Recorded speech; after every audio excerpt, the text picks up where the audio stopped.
Welcome. Today we're going to do the 7 Mishnah and the second parak of Maschet Berakhot. Let's go.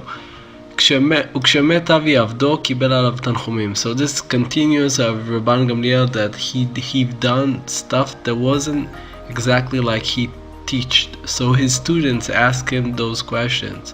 So this is regarding when he had a slave.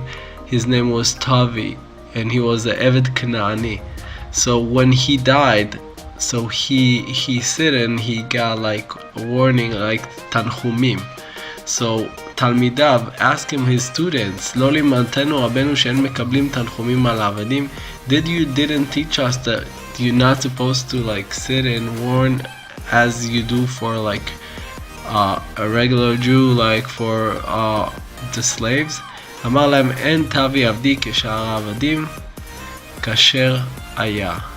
My slave wasn't like other slaves. He was kasher. He was like legit. He was a good person. He was more than that. He was a Talmid Chacham. So, and have a good one. Thank you for watching.